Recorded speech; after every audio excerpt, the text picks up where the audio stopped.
करा बदो भैया करस्ताइन। आराम से प्राण से बैठ जाए।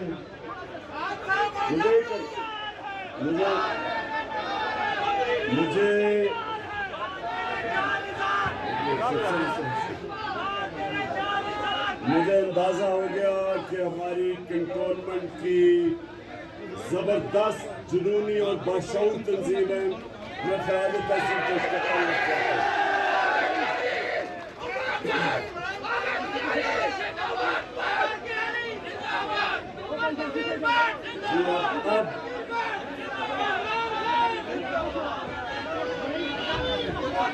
अच्छा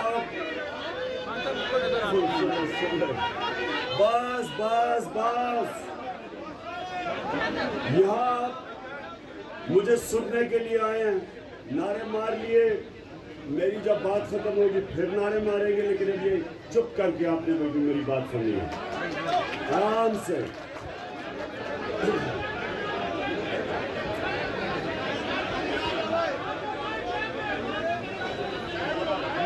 शाबाश, माशाल्लाह, मुनज़्ज़म तंजीम है हमारी।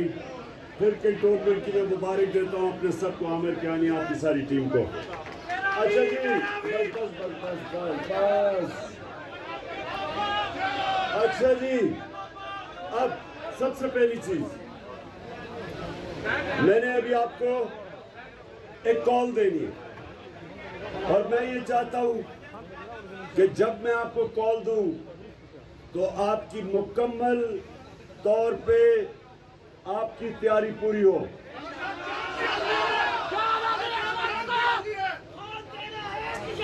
अब तैयारी कैसी है, सुने तैयारी कैसी है। यहाँ हमारी बहनें भी बैठी हैं, हमारे वैसे बच्चे भी हैं यहाँ। ये तहरीक इंसाफ में बच्चे भी शामिल होते हैं हमारी तहरीक के अंदर, और हमारे नौजवान भी सब हैं। देखिए, मैं जो आपसे चाहता हूँ, आपने डोर टू डोर जाना है, आपने हर दरवाजे पे जाना है और तबलीग करनी है। सियासत नहीं करनी, आप तबलीग करेंगे। और तबलीग क्या है कि आप लोगों को ला इलाहा इल्लल्लाह का मतलब समझाएंगे। सब पढ़ लेते हैं कलमा, लोगों को यही नहीं पता कि जब आप अल्लाह से दावा करते हैं, वादा करते हैं कि अल्लाह तेरे सिवा किसी के सामने नहीं झुकेंगे, तो हम जब इंसानों के सामने, खौफ के बुत के सामने, पैसे के बुत के सामने, मैं के बुत के सामने, ये सबसे बड़ा बुत है मैं, ये इंसान को बड़े गलत काम करवाता है। ये सब बुत परस्ती है।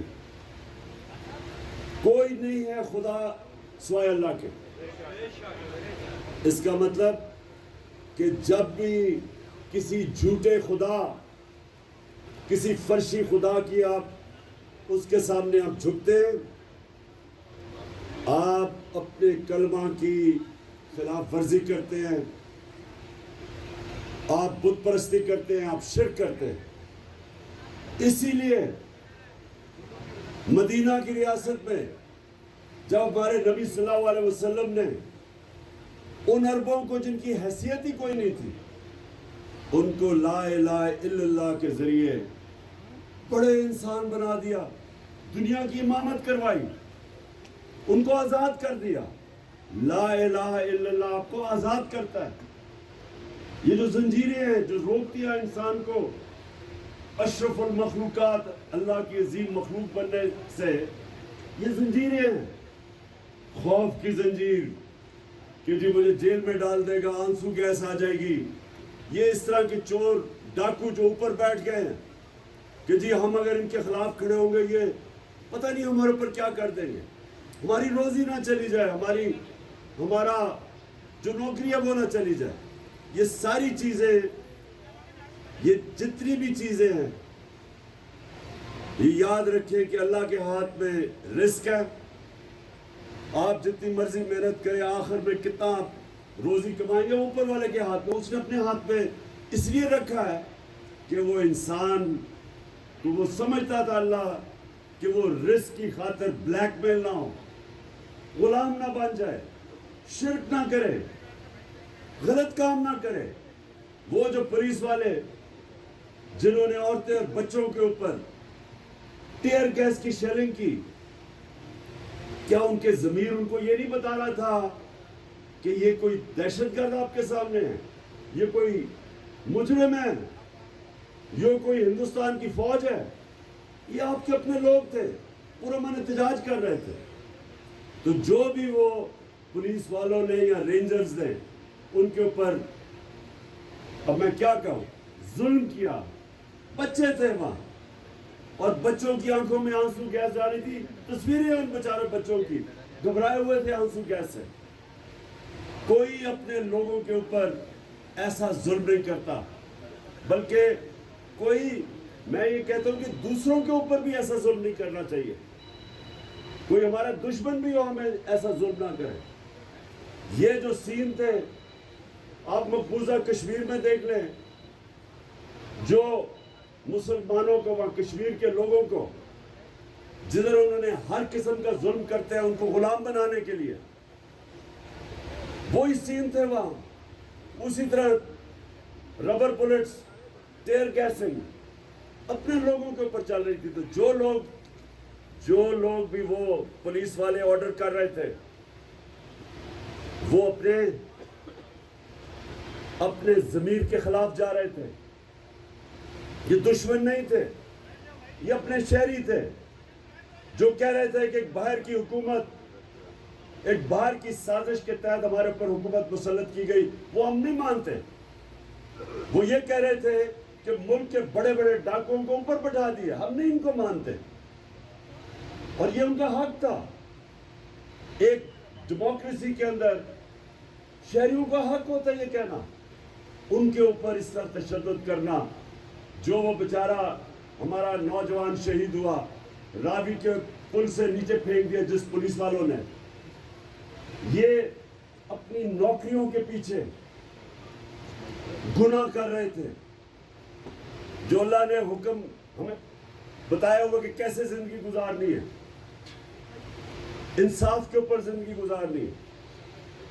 ये कोई पुलिस के अंदर भी, ब्यूरोक्रेसी में भी, हम आपकी ओथ ये कहती है कि सिर्फ लॉफुल कमांड्स के ऊपर आपने चलना है, अनलॉफुल कमांड्स पे नहीं चलना। कहां ये लिखा हुआ है कि पुरअमन एहतजाज के ऊपर आप ये तशद्दुद करें? तो ये अपनी नौकरियों के गुलाम थे जो गलत काम कर रहे थे। कितने हमारे ऊपर 3 दफा लॉन्ग मार्चेस हुई। कभी वो डीजल निकलाता था, कभी वो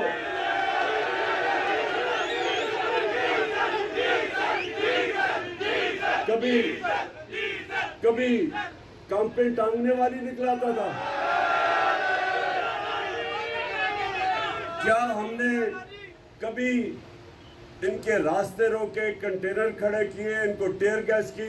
बल्कि मैंने तो दावत दी थी कि हम अपना कंटेनर भी दे देते हैं आपको, आ जाए, हम बल्कि आपको खाना भी पहुंचवा देते हैं, क्योंकि हमें किसी से नहीं डर। इनको किससे डर था? और इनको बिल्कुल ठीक डर था। इनको डर ये था कि इतना आवाम का समुंदर जमा होने लगा है, इनकी कांपे टांगनी शुरू हो गई। और इसलिए पुलिस को इस्तेमाल किया जुर्म करने पे। पुलिस जुर्म नहीं कर सकती। पुलिस का तो काम है कानून इंप्लीमेंट करना। तो जो रात के अंधेरों में दीवारें टाप के लोगों के घरों में गए, उनकी औरतें थी वहां, उनसे जिस तरह इनका रवैया था, एक 10 साल का फैसलाबाद में बच्चे को पकड़ के पुलिस लेके जा रही थी क्योंकि उसका बाप नहीं था। कौन सी दुनिया की जमहूरियत में ये होता है? कौन से करप्ट हुक्मरान इतने अवाम से डरे होते हैं कि ये पुलिस का इस तरह इस्तेमाल करते हैं? तो अल्लाह ने आपको आजादी दी है, आपको आजाद बनाया है, क्योंकि आपने अल्लाह से दावा किया ला इलाहा इल्लल्लाह, कोई नहीं है खुदा अल्लाह के अलावा। और आपको अपने ज़मीर के खिलाफ आपको रिजाइन कर देना चाहिए, बजाय अपने ज़मीर के खिलाफ जाओ, क्योंकि ये हुक्म है अल्लाह का। उसने हमें वाज़ेह तौर पे कहा हुआ है, अमर बिल मारूफ, मुसलमानों का तुम अच्छाई हक के लिए खड़े होते हो, आपको उसका कमांड है अल्लाह का कि आपने राय हक पे खड़े होना है, आपने अच्छाई के साथ खड़े होना है। बस बस बस बस बस बस बस बस सुनो, अकल थोड़ी जरा सुनो, क्योंकि मैं तैयारी करवा रहा हूँ आपकी अगली के लिए। नारे तकबीर का मौका मैं आपको बताऊंगा कब आएगा। अच्छा आप सुने, आपको अल्लाह का हुक्म है कि अच्छाई के साथ खड़े हो, बुराई के खिलाफ खड़े हो। आपको अल्लाह ने कहीं भी इजाजत नहीं दी न्यूट्रल रहने की, हुक्म है उसका। इसलिए इंसानों के लिए आजादी नंबर 1 कि रिस्क अल्लाह के हाथ में, आजादी नंबर 2 कि इज्जत जिल्लत उसके हाथ में। कई लोग डरते हैं जी वो मुझे जलील कर देगा कोई, ये गंदे गंदे लोग जो आज हुकूमत में बैठे हैं, गंदी बातें, घटिया बातें, ये जो लोग हैं, लोग डरते हैं कि ये जलील कर देंगे। मैं जब से 26 साल से सियासत में हूँ, जितनी इन्होंने मेरे पर घटिया बातें की, जातियात के ऊपर अटैक किए, क्या फर्क पड़ गया? क्योंकि इज्जत अल्लाह के अपने हाथ में रखी हुई है, वो किसी को इजाजत नहीं देता। और नहीं तो पैसे दे के आप इज्जत खरीद ले। पैसे वाले लोग अब देखें, जो सबसे अमीर लोग हैं, जो एक लंदन में बैठा हुआ है, दूसरा सबसे बड़ी बीमारी आसिफ जरदारी, वो यहाँ बैठा हुआ है, अरबोपति है ये, लेकिन इज्जत नहीं है। बाहर निकलते हैं लंदन में तो वो सारे चोर चोर का शोर मार देते हैं, और ये पब्लिक में नहीं जा सकते क्योंकि एक मिनट सुनो, मैं जरा पहले पूरी बात सुनो मेरी। तो इज्जत अब अल्लाह ने अपने हाथ में रखी, कोई आपको जलील नहीं कर सकता। और तीसरी चीज, जो लोग असल में डरते हैं कि जी मुझे कोई मार ना दे, मुझे कोई कत्ल ना कर दे, माफिया से बड़े बड़े, वो घटिया सा इंटीरियर मिनिस्टर है, उसने अब तक कहते से अभी तक 22 कत्ल किए, 22 कत्ल कर चुका, लेकिन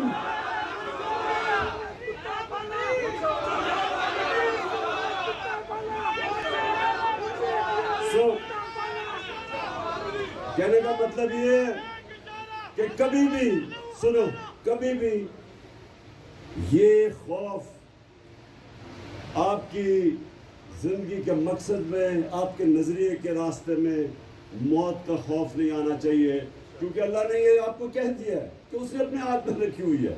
जब वो टाइम आएगा तो उसका वादा है कि ना 1 मिनट आगे ना पीछे होगी। तो उसने इंसान को आजाद कर दिया। ला इलाहा इल्लल्लाह, कोई नहीं है खुदा अल्लाह के सिवा, इंसान आजाद है। और इसीलिए मदीना की रियासत में वो अरब जिनकी कोई हैसियत ही नहीं थी, इसी ला इलाहा इल्लल्लाह के ऊपर दुनिया की इमामत की उन्होंने चंद सालों के अंदर। तो आज पाकिस्तान जो बना था एक ही नारे पे कि पाकिस्तान का मतलब क्या और मेरा तेरा रिश्ता क्या, यानी कि बलूचिस्तान में भी लोग हैं, सारे कबायली इलाके, पख्तूनख्वा, पंजाब, नॉर्दर्न एरिया, आज़ाद कश्मीर, सिंध, सबका एक रिश्ता है। ज़ुबान भी उनकी फ़र्क है, लेकिन रिश्ता एक है, ला इलाहा इल्लल्लाह।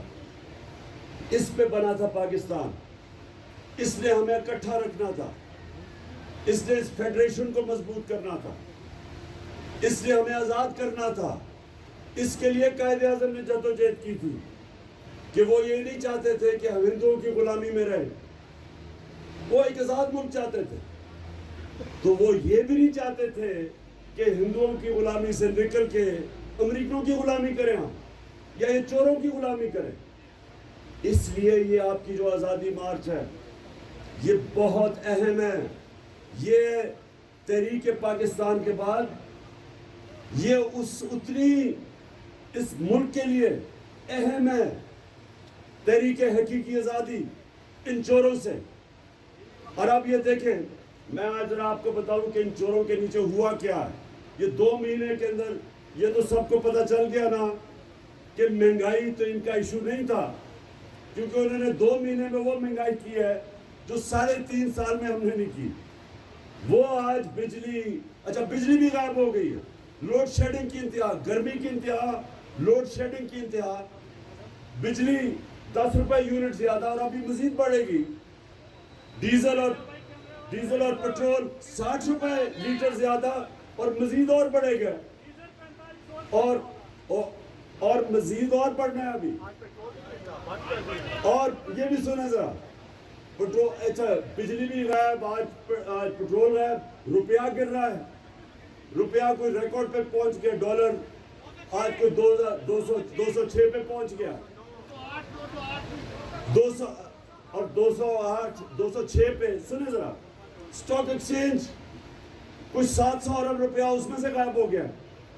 ये क्या हुआ है कि 2 महीने के अंदर जो मुल्क तेजी से तरक्की कर रहा था, जो इकोनॉमिक सर्वे के अंदर आया है कि पाकिस्तान की वो तरक्की थी पिछले 2 सालों में जो पाकिस्तान के पिछले 30 साल में सबसे बेहतर इकोनॉमिक ग्रोथ रेट थी उस मुल्क की, रिकॉर्ड के ऊपर हमारी सबसे बड़े आमदनी रिकॉर्ड, टैक्स कलेक्शन रिकॉर्ड, बाहर से ओवरसीज पाकिस्तानी रिकॉर्ड रेमिटेंसेस भेज रहे थे, एक्सपोर्ट्स रिकॉर्ड, हमारी फसलें पिछले 2 साल में जो ग्रोथ हुई है हमारे ज़राअत के अंदर, 4 फसलें इस बारी रिकॉर्ड, पिछली बारी 4 फसलें रिकॉर्ड। एक मिनट ठहरो, चुप चुप चुप चुप चुप चुप, सुनो, ओहो, इंशाल्लाह, लेकिन अब सुनो बात।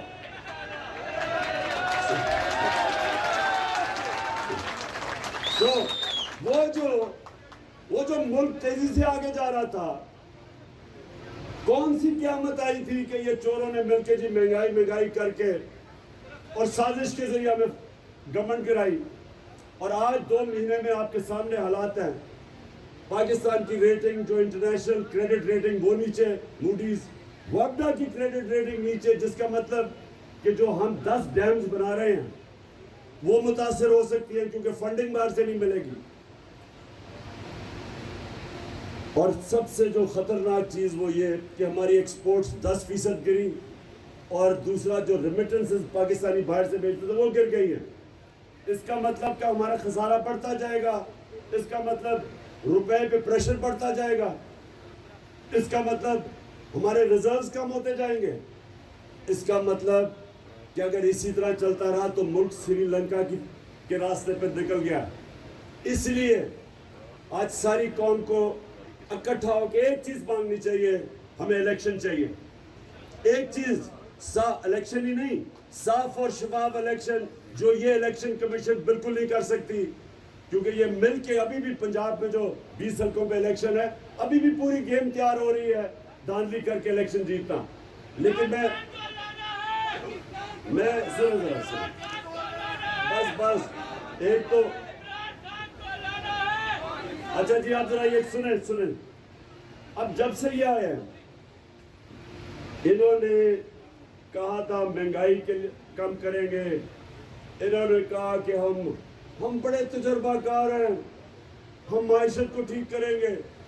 वो शहबाज शरीफ, वो हर बारी जब नजर आता था जी, वो सुबह 7 बजे ऑफिस पहुंच जाता है, वो जब कभी इधर जा रहा है और सारी जगह भागा फिरता है तस्वीरें खिंचाने के लिए। अब पता चला है कि शहबाज शरीफ की जितनी भी डेवलपमेंट थी वो इश्तिहारों में होती थी, अरबों रुपए के अवाम के पैसे के इश्तिहार, सारी डेवलपमेंट वहां थी।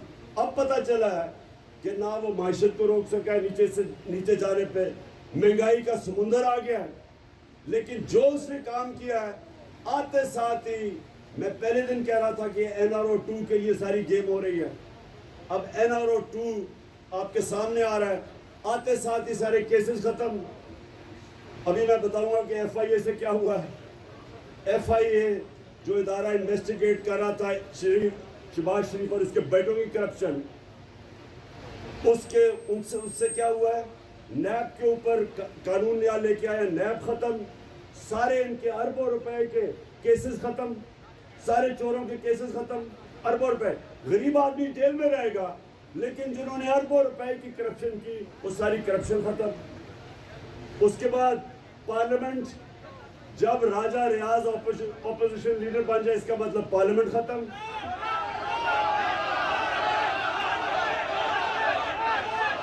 सहाफियों, आज जो सहाफियों से हो रहा है, जिस तरह की धमकियां मिल रही हैं, FIR कट रही है सहाफियों पे, मीडिया हाउसेस को धमकियां दी जा रही हैं कि कवर ना करो किसी तरह इमरान खान को, ये बहुत बड़ा कोई दुश्मन है मुल्क का।